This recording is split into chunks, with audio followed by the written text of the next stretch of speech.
Hello, everyone. It is so wonderful to see your faces. Thank you so much for being here tonight.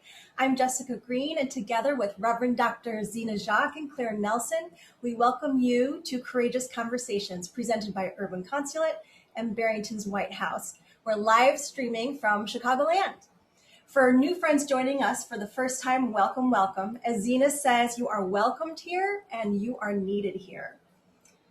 Many of you know over the last year and a half, we've been gathering monthly to explore how to foster greater inclusion and belonging and build a courageous community together. We've talked about everything from the science of fear and bias to understanding privilege, confronting prejudice, challenging separation, cultivating curiosity, standing in another's shoes, and repairing our social contract. Tonight, we are so thrilled to welcome special guest Valerie Carr, renowned Sikh activist, filmmaker, civil rights lawyer, founder of the Revolutionary Love Project, and author of See No Stranger, a memoir and manifesto of revolutionary love. You may have seen her popular TED Talk, 3 Lessons on Revolutionary Love in a Time of Rage.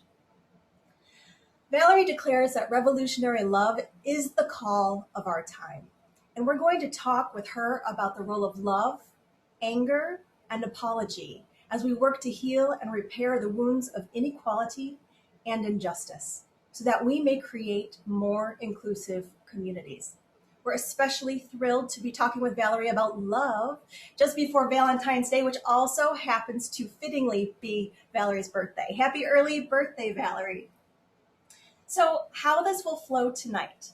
After a conversation with Valerie, we'll take a short 5-minute intermission to stretch our legs, and then refill our refreshments. Then have a full hour for breakout dialogue and share-outs, guided by our wonderful facilitator core of community leaders. We'll share the questions before intermission so you won't be surprised, and so you can chew on them a little before we start. At the very end, before 9 p.m., we will all come back together to share out and conclude with a closing word from Zena. We are recording this presentation, so we'll remain muted for this first part until breakouts, and you're welcome to turn off your camera to listen. However, we really love to see your faces, especially in breakout dialogue. We will post the video afterwards on our website, and we're thrilled to be working with 365barrington.com, who is publishing takeaways from each session too, so be sure to find them on Instagram.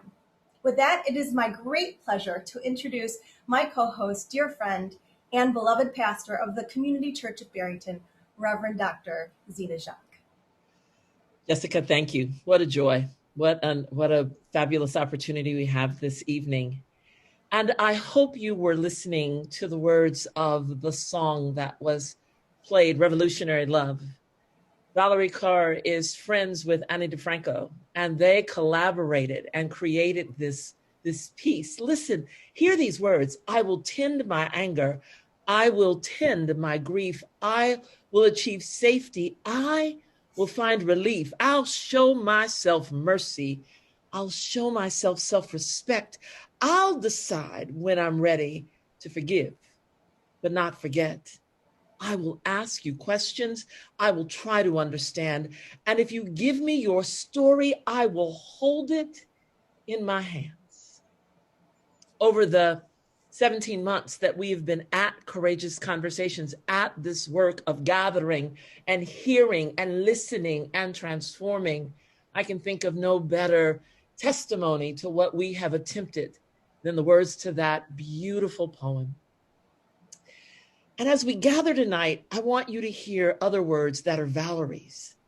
She tells us that the way we make change is just as important as the change we make. And she tells us that we make that change in and through relationship. So beloved, come close tonight. Come close and get ready for the dialogue. Come close and tend your anger and your grief. Give yourself mercy. Hold the story that you hear in your hands and know that in that manner, we will make change first in ourselves and then in each other and then in our community and then in our world. We are in for an extraordinary evening, for an extraordinary treat. So let's begin. Valerie, you are so very welcome in this place. Oh, Zena, thank you. Thank you, Zena. Thank you, Jessica. You've already moved me to tears, and we haven't even begun. Um, Learning about how you all have been gathering for a year and a half in a time where it would have been so easy to give in to isolation and despair. Imagining how you've been reaching through the screen and witnessing each other's hearts and stories and building relationship, building community in an impossible time. It is just it is so inspiring to me, and it is so moving to me that I get to be part of your community tonight. Thank you. Well, your work has inspired us. I've watched friends come on from around the nation tonight. I've never been able to get them to come before, but tonight they're here. You know who you are. So for guests that aren't familiar with your work, Valerie, can you tell us about your faith and how it's led you to this understanding of revolutionary love? I'm so curious. What does revolutionary love mean? Tell us, teach us. Revolutionary love is when we are brave enough to see no stranger, to look upon the face of anyone and say, "You are a part of me I do not yet know. I will let your story into my heart. I will let your grief into my heart, and I will fight for you when you are in harm's way." That kind of love, that's not the kind of love we tend to think about come Valentine's Day. It's the Hallmark cards and it's the roses. Our strongest reference point for love in this country is romantic love. And the pleasure of falling in love is such a delicious life experience. But if that is our only reference point, then we're missing out on the entire spectrum of what love means. Love is not something that simply happens to us. Love is not a feeling that comes and goes. When we think about our closest relationships in life, with your babies, with your friends, with your partners, with your students, with each other, you know that love is labor. Love is sweet labor. It is fierce, bloody, imperfect, life-giving. It's a choice we make again and again and again. And when I think about, what it means to extend that kind of labor beyond what evolution requires. What does it mean to labor like that for someone else's child as if they were my own? What does it mean to show up for our opponents who we want to hate and still see them as a part of us we do not yet know? What does it mean to love ourselves who we too often neglect? I define revolutionary love as the choice to labor for others, for our opponents, and for ourselves. And that love, that's a muscular kind of love. That's a resilient kind of love. That's an ethic that we can practice in community. And to answer your question, Zena, maybe it's a question I asked to all of you. Like, when did you first hear that kind of love? When you were a child, that kind of call to love without limit. I was a little girl on the farmlands of California. My grandfather had traveled by steamship from India to America more than 100 years ago. In 1913, we made America home. And so I felt this sense of deep belonging to the land, to the earth, to this country. And I remember running home from school. I was only 6 years old. The day I heard my first racial slur at recess. I was on my knees pretending I was a baby, and a little boy ran up to me and said, "Get up, you black dog." And I had never, I wanted to correct him. I was like, "No, but I'm a baby, not a dog." He got our make-believe mixed up. And then until I saw the cruelty in his eyes and around his mouth. And I, my response was not anger. It was shame. Mm. I was seeing myself through his eyes for the first time. It was as if he was a messenger, and I just had never seen myself from that angle before. And I didn't have the language for what internalized oppression is, but it's that voice inside of yourself. It's like, oh, I live in a culture that makes me strange to myself. And what trauma does and what white supremacy does, it ejects us from our bodies, and I feel like I could have been ejected from my body. I feel like I originally knew what it felt like to be at home in my body and at home in the world, and that when violence ejects us from our body, we need someone to catch us, to return. And I went to my grandfather's room. So I had one grandfather was the pioneer. My other grandfather lived with us, my mother's father, and I called him Papaji. And he's the one who would scoop me in his arms and wipe away my tears. And he didn't say, feel this or do that. He would just simply tell me stories. And Zina, he told me the origin story of my faith, of the Sikh faith. He tells the story about how 500 some years ago, there was a man named Nanak who was so distraught by the violence he saw around him that he disappeared by a river for 3 days. And he sat in perfect meditation. And the sun rose and the sun fell, and the sun rose and the sun fell. And people thought he was a dead man. People thought he was a drowned man. Now the third day, the sun rose and the sun fell, and then it happened. Nanak had his revelation. He emerged with the vision of unity on his lips, Ik Onkar, this idea of oneness, that we belong to one another, that we can look upon the face of anyone and say, you are a part of me I do not yet know. And he began singing a song of oneness. That was the beginning of the Sikh faith. But Nanak said, my grandfather said, but remember, beta, remember, darling, love is dangerous business. Because if I see you, and I see you as my sister, brother, sibling, then I must fight for you when you are in harm's way. Guru Nanak said, if you wish to play the game of love with me, step forth with your head on your palm. That kind of love. My Sikh ancestors were warriors who fought oppression and injustice because that is what love demanded in the face of oppression. The ideal in our faith is the Sant Sipai, the sage warrior or the warrior sage. The warrior fights, the sage loves. It is a path of revolutionary love. Oh, Zina, so Jessica, my grandfather would look down and say, don't abandon your post. I was a little girl in 2 long braids, but he saw me as a warrior, and so I would just nod and say, okay, Papaji.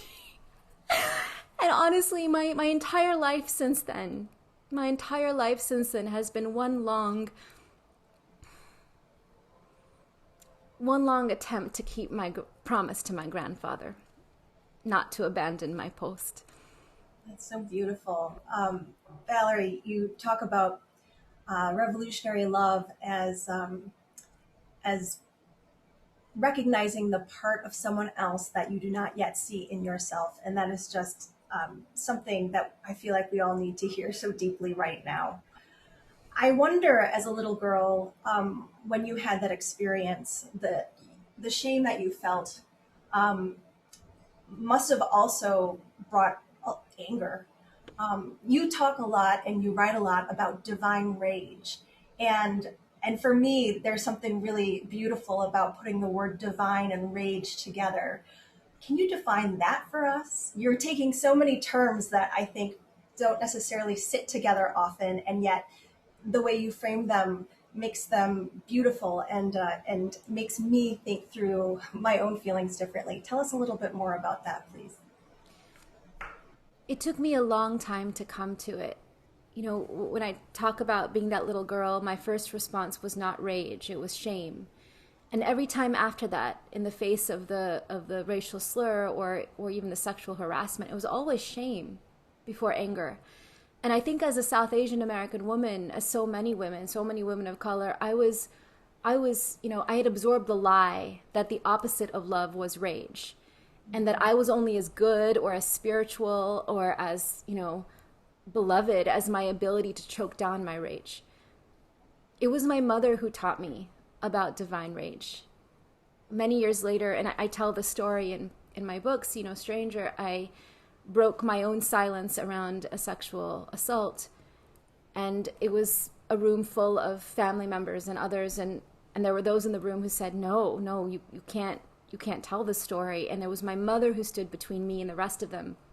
And she said, no, not my daughter.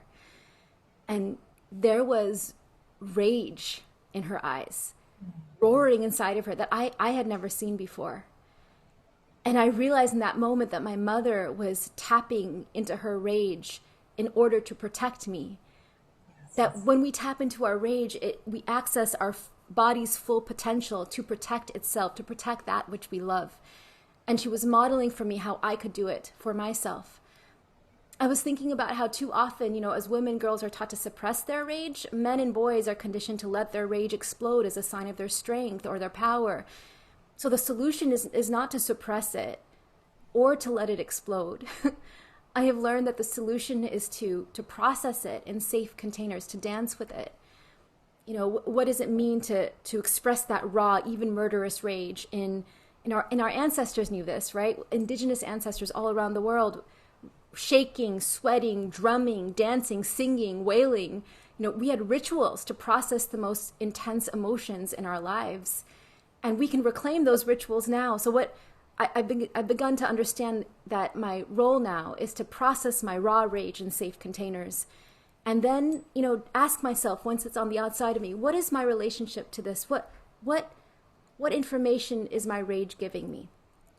How do I want to harness this energy for what I do in the world? And that, Jessica, that harnessed energy, projected into the world is what I call divine rage.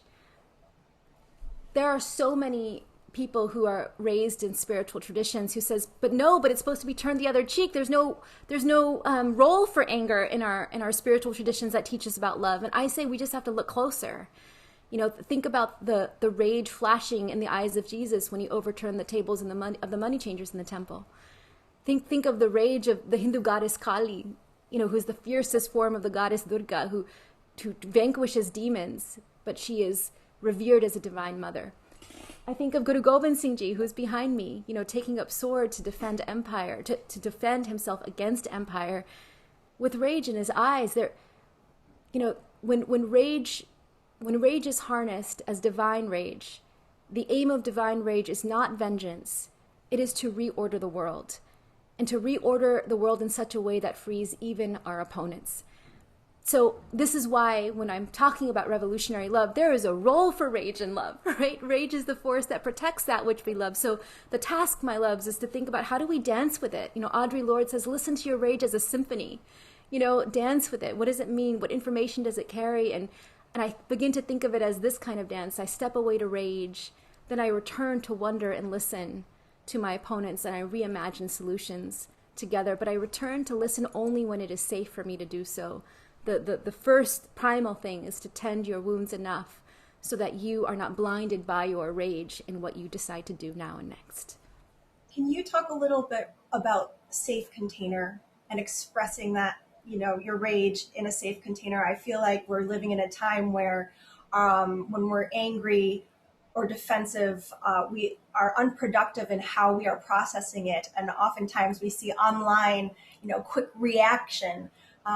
That maybe because we have such quick access to, the World Wide Web at the tips of our thumbs, that perhaps we haven't actually taken the time to process. What does a safe container look like for you? My son actually taught me this.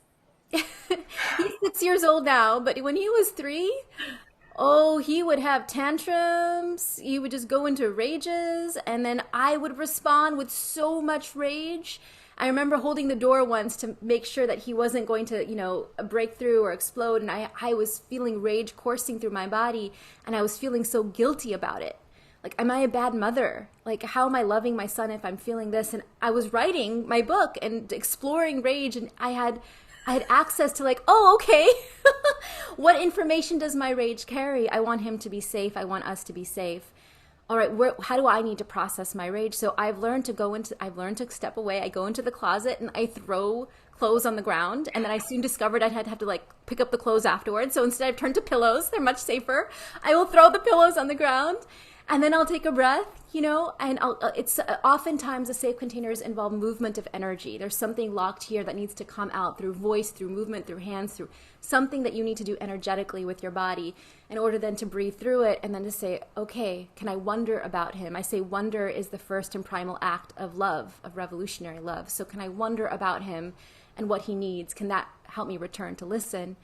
And oftentimes when I return to listen, it's like, okay, he missed an afternoon snack. He went to bed a little bit later. Let's reimagine the culture of the house to talk about how we can make adjustments to prevent the ongoing bad behavior. Now, and then, what's happened is that he's learned how to use safe containers for his rage too. We talk about like, no, punching your sister in the arm, that's not a safe container, but he likes to throw the pillows down with me. So it's something that he's learned and we're learning together. And it might sound odd, but this process of processing rage has helped me with my worst political opponents. There are moments on Twitter or in the meeting when we're negotiating, when there will be something that is said that is so, I find so horrific and so disgusting, and I can feel that rage rise inside of me. And that's when I know, can I breathe through it? Am I safe enough to stay, or do I need to step away before I respond? Because you want to own your response. And so allowing there to be time between stimulus and response, that's where liberation lies, right? That's where freedom lies. And when you think of it as a dance, then there's some flexibility in how you move through and how you respond to your opponents. I am fascinated by the option of creating these rituals. I have a house full of pillows. I just got new use for them. Valerie, I want to pivot just a bit to talk about apology.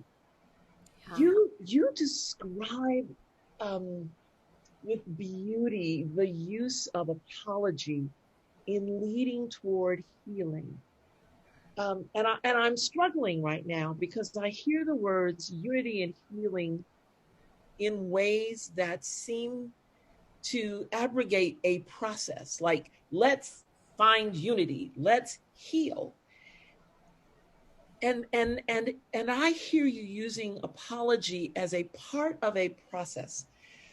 So talk to us about how one goes from the wound to healing or to unity, and what role does apology play in that? I think the best way to answer your question is through a story. It's been 20 years now since the attacks on September 11th and the hate crimes, the hate violence that followed, and Balbir Singh Sodhi was the first person to be killed in a hate crime after 9/11. He was a member of the Sikh community and someone I called uncle, and his death turned me into an activist.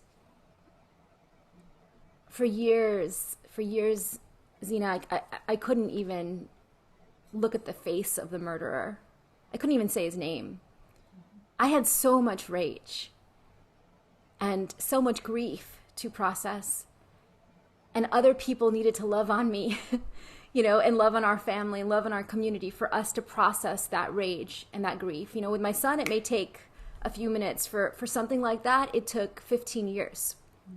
It took 15 years until finally at the memorial, we're setting down roses on the spot where he bled to death at the gas station in Mesa, Arizona. And we asked ourselves a question I never thought we could ever ask.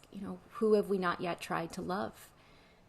We turned our attention to him, and I began to wonder about him. Love doesn't have to start with empathy or with compassion. Those can follow. Wonder is the primary act of love. And so the next morning we called him in prison, and in the beginning I thought it was a mistake. He said, I was with Rana Sodhi, Balbir Uncle's younger brother. He said, of course I feel bad I'm sorry for what happened to your family, passive tense, but I'm also sorry for everyone who was killed on 9/11. So I start to feel that rage again. And perhaps because I was feeling that rage and I was assuming a position of protection and guardianship of Rana Sodhi, he had the space to keep listening to Frank, to keep wondering about him. Mm-hmm. And he heard what I had never heard. He said, "Oh, Frank, this is the first time I'm hearing you say you were sorry." And Frank says, "Yes, I am sorry for what I did to your brother. And when I go to heaven to be judged by God, I will ask to see your brother. And I will hug him. And I will ask for his forgiveness." And Rana says, "We've already forgiven you."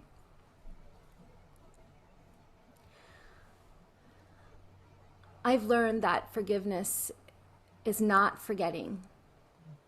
we'll never forget, and we'll never go back to a point before, right? But forgiveness is a kind of freedom from hate, from animosity. Forgiveness has a role in the process of healing. And for everyone, it's a different role. You know, there are some, you know, in the wake of the murders in Charleston, the massacre at Charleston, those families had the courage to look into the eyes of Dylan Roof at his hearing just days later and say, I forgive you. And I had revulsion, right? But in that moment, they were making a declaration that was important for them on their entire healing journey. So that was the role of forgiveness for them. For me, forgiveness came at the very end of a long, long journey of healing. That I needed to withhold my animosity. I needed to withhold my forgiveness because it gave me meaning. It gave me agency. I needed my hate. I needed my animosity until it came to a place where I was tending the wounds enough that I looked at it and I'm like, I don't really need this anymore. It's not serving me. It's weighing me down, and I can just... So only at the long end of a healing journey could we be ready to even hear the apology. And in the meantime, somebody had to be in that prison, loving on Frank Roque enough to help him stand the shame, the heat of his shame and his guilt, to get to the point where he could apologize. And that's when reconciliation started to happen. So that's the difference between forgiveness and reconciliation. Forgiveness is something that you do for yourself. It is for yourself. You free yourself. You decide when you wish to free yourself or how, right? It doesn't even require the other person to witness you, to be around, to hear it, to be alive, right? Forgiveness you do on your own. Forgiveness is freedom from hate. Reconciliation requires the other party.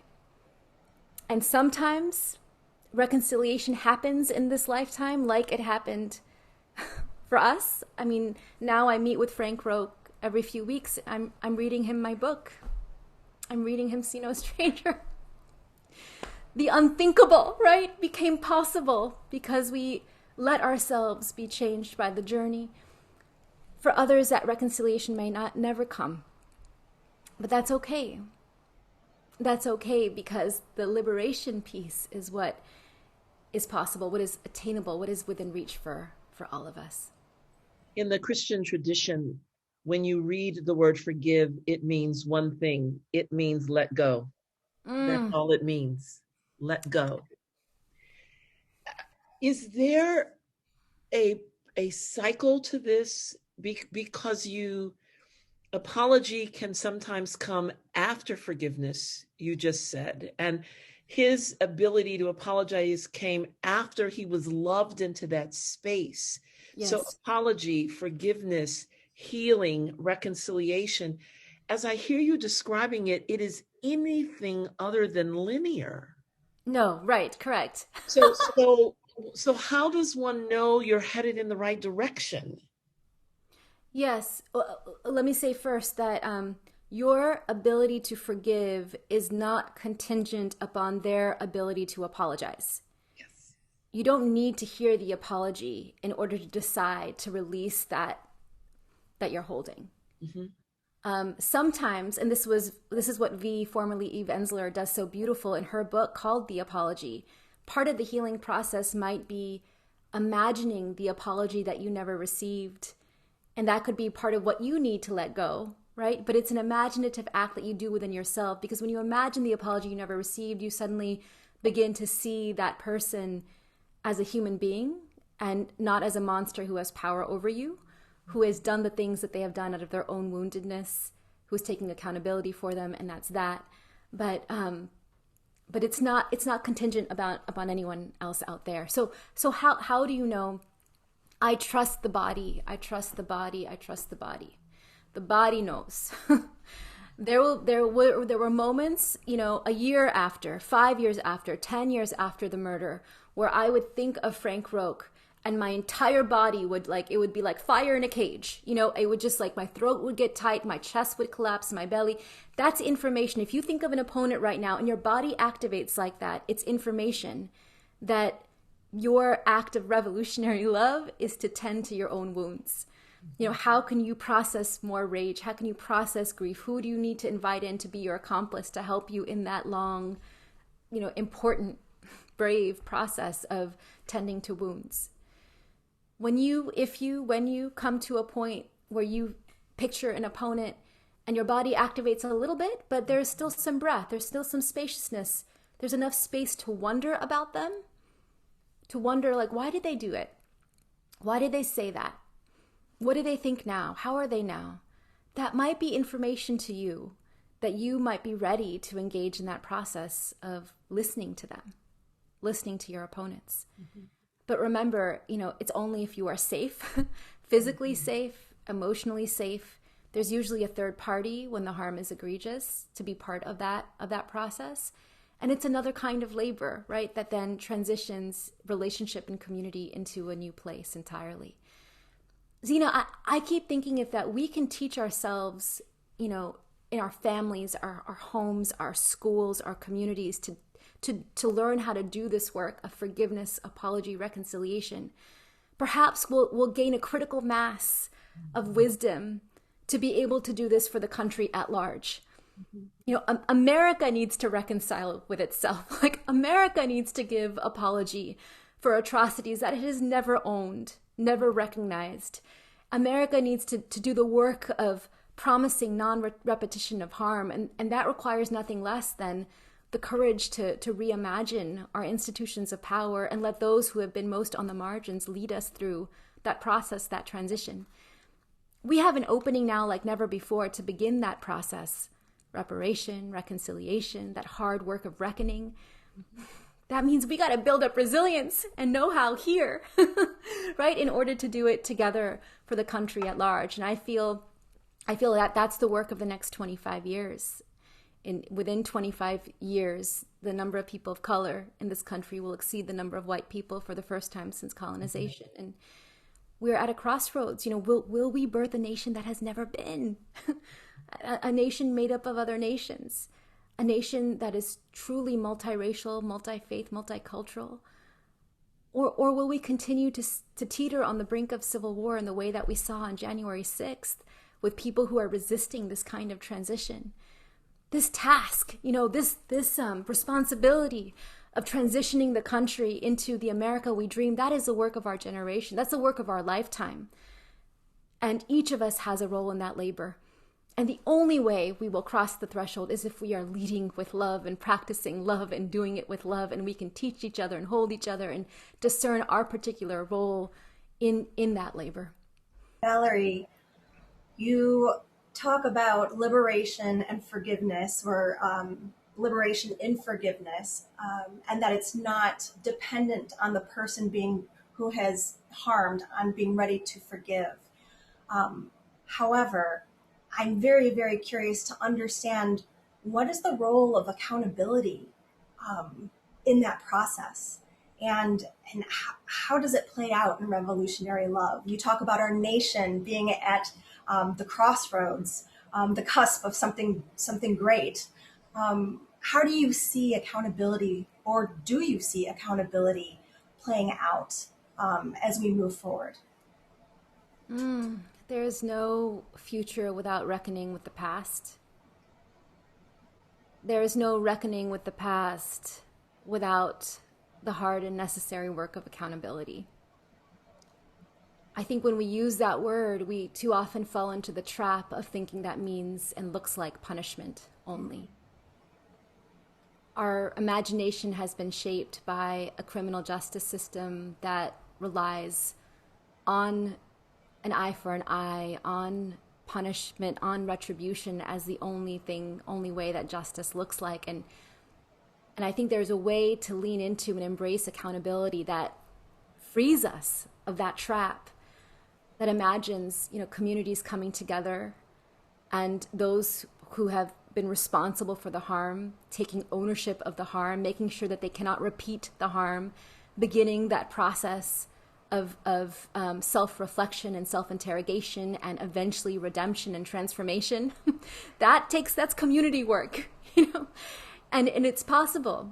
It's possible for us to imagine a future where we do justice differently as a nation as a whole. And in the meantime, we can imagine what that means locally with the small harms, the small abuses that we see around us. The restorative justice models are revolutionary love in practice when it comes to accountability. we you have articulated so beautifully what the benefit is of this revolutionary love, the ability to reconcile our nation. What's the cost? Oh,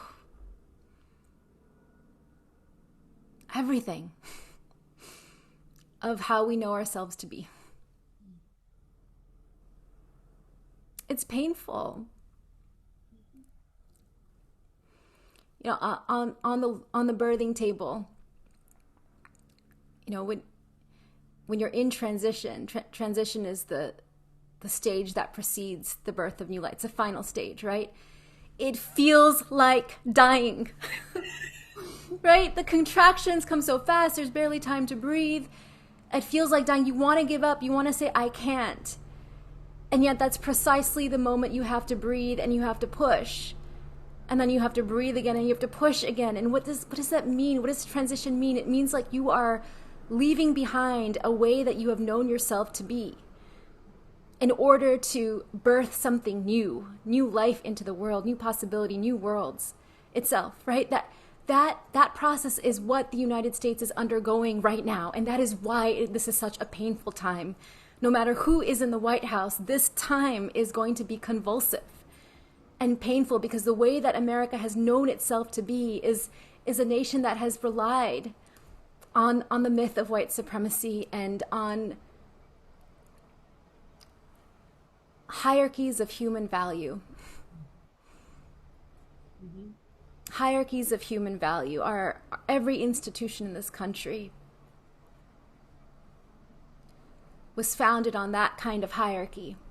And even though the call to love is ancient and the call to love is familiar and love without limit, it has always been dangerous because it means disrupting political, social, economic institutions as we know them.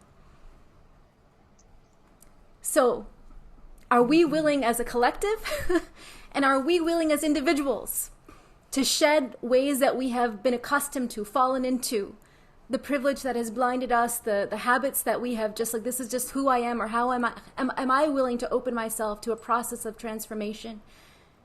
We have to transition ourselves in order to transition the nation as a whole and ultimately to transition humanity. What does it mean for those who hear the call to love to be the ones who lead us, right? It means rejecting hierarchies of human value and imagining a world where we are all equal and worthy of dignity and beloved. That world has yet to be. And if there's going to be a world at all for our babies or their babies, we have to be the ones to birth it. In the Black church tradition, I would now be shouting, but I'm trying not to do that so I don't frighten my friends who don't know that tradition. You wrote that we can have all the empathy in the world for a group of people and still participate in structures that oppress them. Empathy is not enough? Oh, no, my love. I wish it was. I wish it was. I mean, how many documentary, I'm a documentary filmmaker too. So how many documentaries have you watched and you were just like sobbing during the documentary and you're feeling the thing and you're seeing the migrant child or you're seeing the young Black boy, you're just feeling it all. And then afterwards the credits roll, you walk out, you are emotionally spent and you were like, oh, I did it. And then you go about your life, and it could be, I mean, the hope, of course, as a documentary filmmaker is that the process has, expanded your heart, your imagination, you'll be doing things differently, but that never happens unless there's a conscious moment of self-reflection to say, what is this demand of me? What am I willing to risk? How am I willing to change now that I've let that story into my heart? How does that act of love become revolutionary? What will I do differently? How have I been complicit? I'm a good person, right? I'm a good person, and yet that statement often blinds us to the ways that we are complicit, all of us complicit, in systems that are choking the breath out of, the homeless person down the street or the Black family on the corner or the sick community on the other side of town. I mean, there's a real invitation. When I say see no stranger, it is an intentional, conscious act to undo what has been wired into us. We all have implicit bias. We make a choice in an instant who belongs to us, who belongs to them. And who we see as one of us determines who we feel empathy for, compassion for, show up for. So to train your mind, it's an emotional, but it's also a cognitive act. Can I live my life so that George Floyd, brother, what would I do if he was my brother? What would I risk if he was my brother? Migrant child at the border, ripped from her parents, daughter. What would I do if she was my daughter? Breonna Taylor's sister. What would I do if she was my sister? That kind of invitation, that's demanding, and it requires a bit of labor and it requires action. So you can't help but be moving through the world differently. I have been so inspired by all the talk about anti-racism in this country for the last year. It's so amazing, and the books are sold out and everything. And and the way that too often people talk about anti-racism is it's as if it's an idea that we're holding up here. We're trying to think the right things and say the right things and do the right things and show people that we're woke. But oh no, my loves, if we got to take it from here into here and here. It's an embodied way. When we're moving through the world, when we're orienting to the world with a kind of revolutionary love, there's no way to be anything other than anti-racist. Because it is showing up in everywhere, how we mother, how we teach, how we meet, how we gather, how we do, how we are. That new way of being, is what our spiritual teachers have called us to for centuries. And now it's like, now's the time to live into it like we never have before. Fabulous. Valerie, before you leave us, can you tell us just one thing? Where do you find hope right now?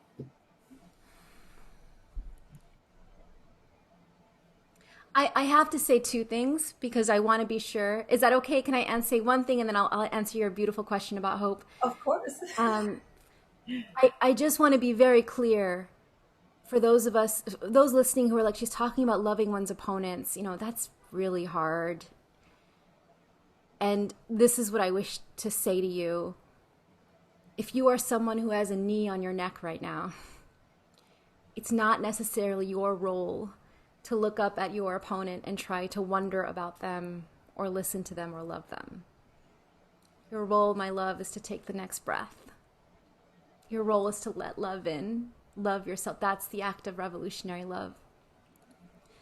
But if you are someone who is safe enough or brave enough to tend to those kinds of opponents, we need you now. We need you in that labor. And this is what brings me to answer your question, Jessica. And I'll close with a story. January 6th was a really harrowing day for our family. My brother-in-law, Manu, is a reporter on CNN, and he was trapped in the Capitol building during the insurrection. And so we were watching on TV, and, my hands were shaking. I was sobbing. We were on the phone with his wife and his mother. We kept imagining what they would do if they found him. He's not just a reporter, he's a South Asian reporter. And only, there were the men with the heavily armed with the Confederate flags. And only when Manu was evacuated to a safe position did I notice the state of my body. And it was terror. I was terrified. And the terror was familiar. How many times in the last 20 years have I seen people I love in harm's way and have felt helpless to protect them in the face of white supremacist violence?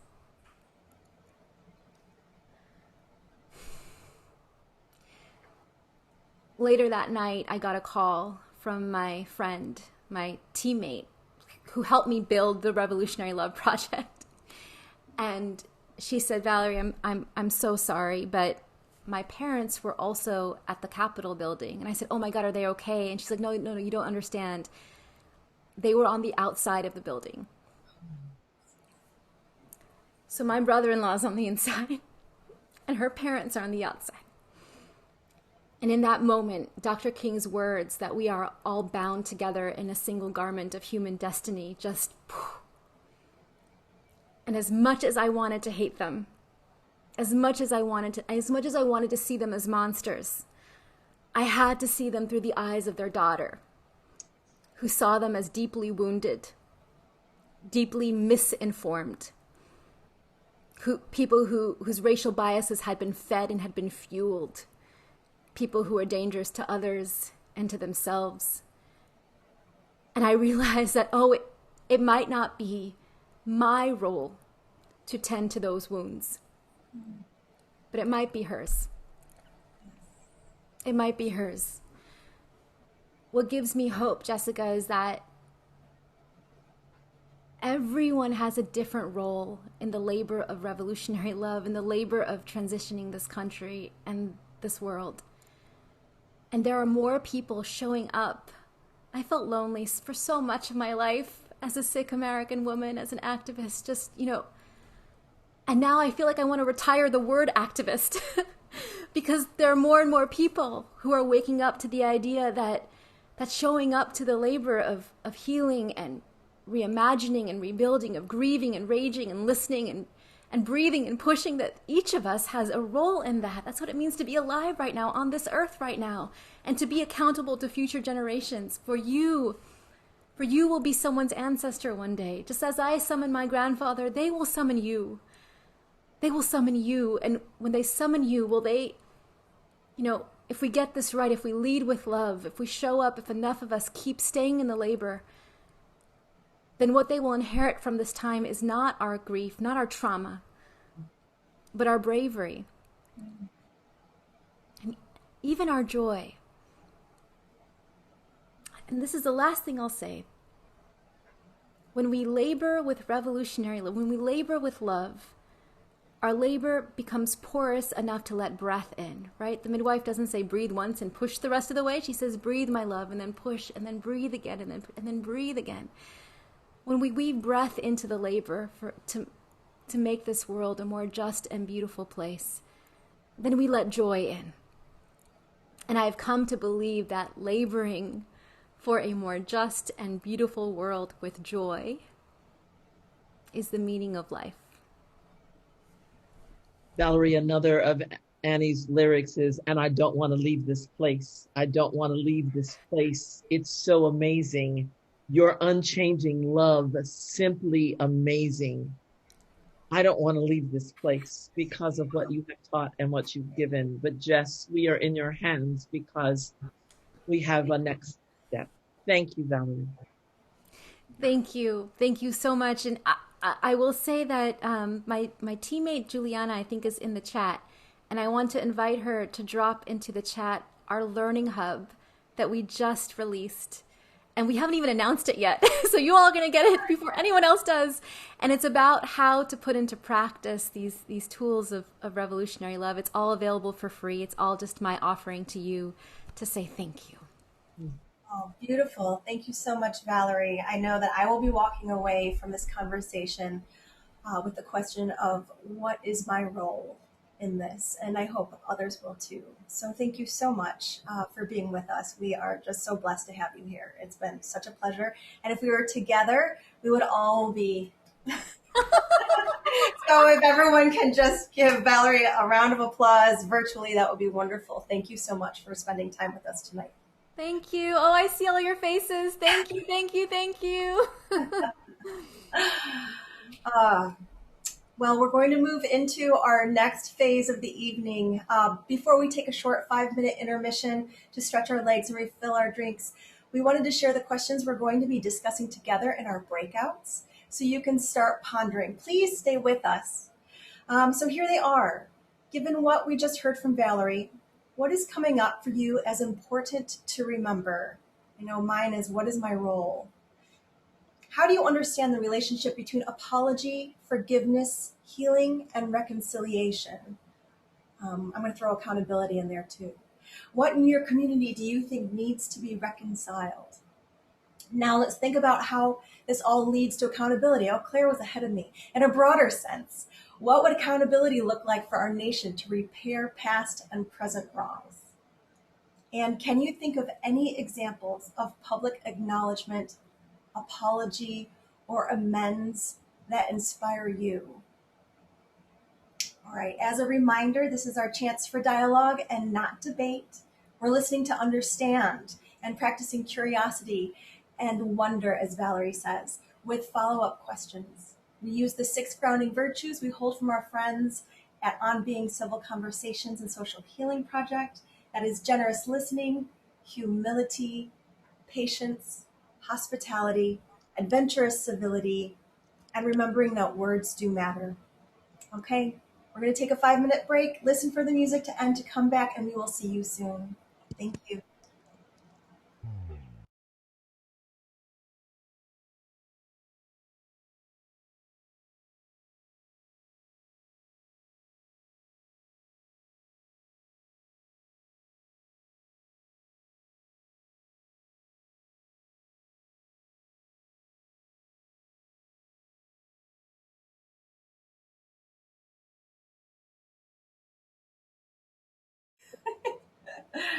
I hope you had a really interesting breakout session.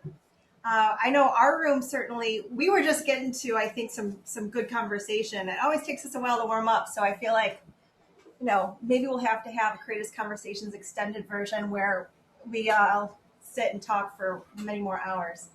Um, we want to take a moment now to share out with the chat on what we discussed in our breakout rooms. So share out. Can you think of any examples of public acknowledgement, apology, and amends that inspire you? Please put it in the chat, and Zena and I will read it out loud.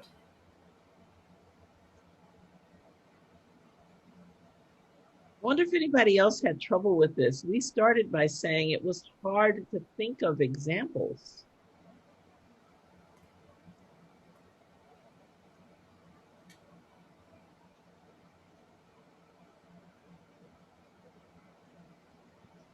The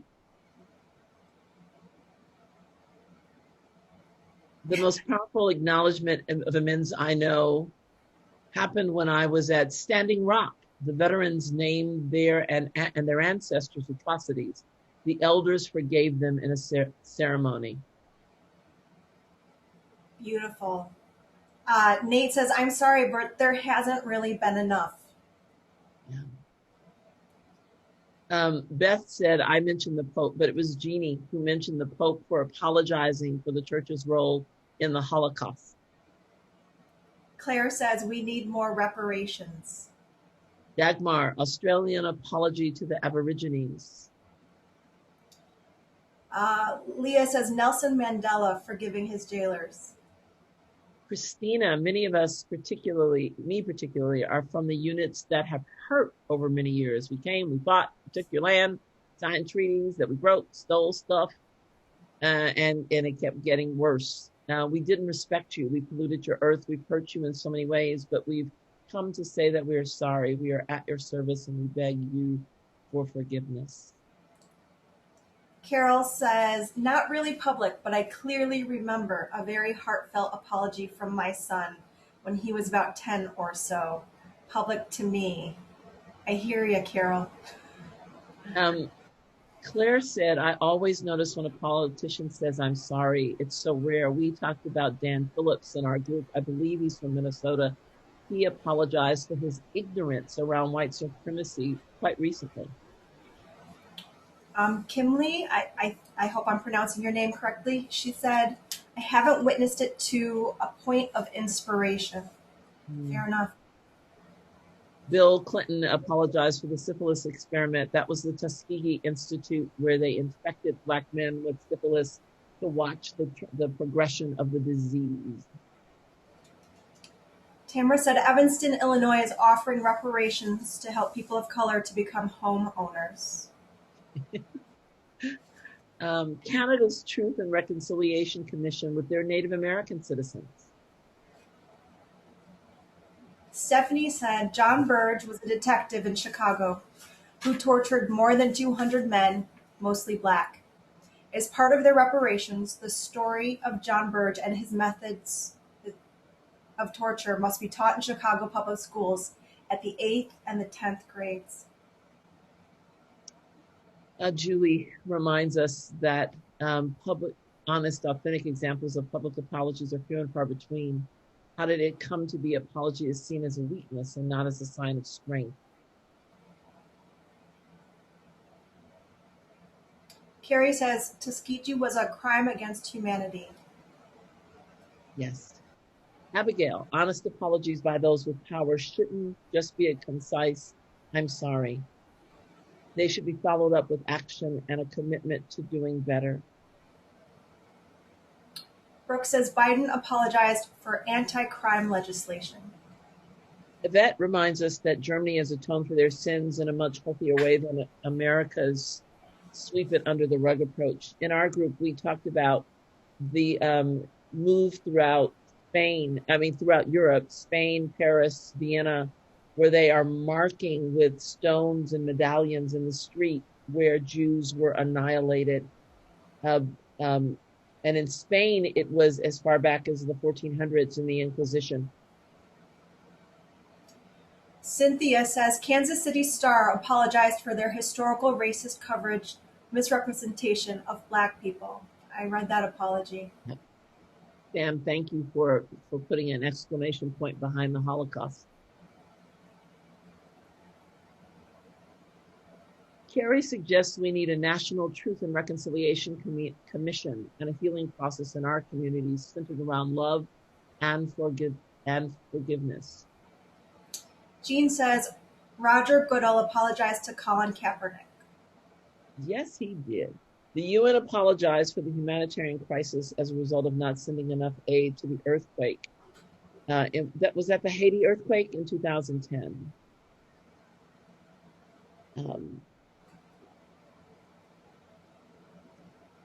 It is interesting, my brothers and sisters, though, how hard it is. Thank you. It was the Haiti earthquake. How hard it is to come up with these examples. Apology is not seen as strength. It is seen as weakness.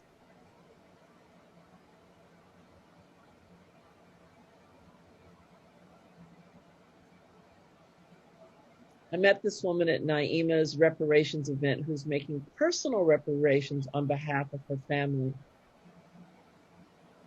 Wow, that's inspirational. It is. I'm going to go Google that. There is a program called Traces of the Trade. Traces of the Trade, right? It is a story of one family, a wealthy family in Boston. They made their money in real estate in modern days, but not in their old days. It was cotton and slaves and rum and sugar. And they have traced their family's lineage and engagement in the slave trade, and have apologized for that. I don't know that they've made reparations from their considerable wealth as of yet. Amy mentions that Bill Clinton apologized for signing the third strike bill, which made mass incarceration worse. He's working to repair the damage. Stephanie reminded us that the American Psychiatric Association apologized to Black, Indigenous, and people of color, BIPOC, for its support of structural racism in psychiatry. Oh, there you go, Mr. Rouse. Nate says, I wonder what Barrington is willing to apologize for. My sister Catherine Ray says Georgetown University students voted overwhelmingly to pay an additional fee to pay reparations to the descendants of enslaved people who built the university.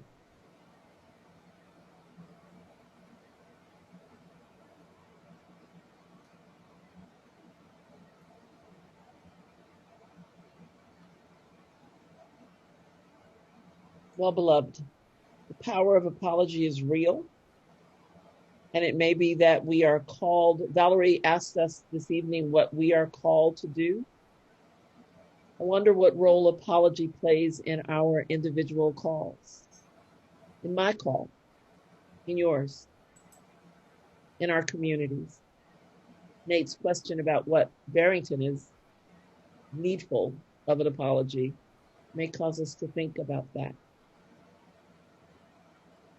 Jess, I think we're back in your hands. Actually, I think we're back in yours. Well, I'll try and find where we are on the list. We're at closing. Okay, there we have it. Sorry. So, beloved, If you have a piece of paper before you, I want you to finish this sentence. I want you to write your name. So I would write Zena. This night, I hear a call to. This night, I hear a call to. What do you hear a call to? Personally. And I want to remind you that Valerie talked about one process for her that was 15 years in the making. The reparations around the Holocaust were decades in the making. I'm not asking you to go out and enact this call tonight, but I am asking you to notice it. And now that you've written it, this night I feel a call to, what does your body tell you? Are you ready? Is your body like, yes? Or is your body like, oh, wait, I'm out? So the next thing I want you to write is, when my body hears this call, it. When my body hears this call, it. Brothers and sisters, there's a call on each of our lives. In this season, it's been, to use my sister Jean Hansen's word, activated tonight. But each of us is in a unique position. It's important to know what that call is, and it's important to honor the body's timing for your readiness to take up that call. If this isn't the time, don't forget the call. And if it is, go forth, fueled by revolutionary love. Valerie has written, the changes we make are no more important than the way we make the changes. We will make changes drawing from one another's strength and energy. And we will make changes that fuel revolutionary love in ourselves, in our homes, in our communities, in our nation, and in our world. It's no mistake you were here tonight. You were supposed to hear this. You're supposed to be part of that warrior sage army that goes out, fueled by revolutionary love. May you go, may you be energized, and may you know the right time for you to begin. Be blessed, beloved. Thanks for joining us tonight.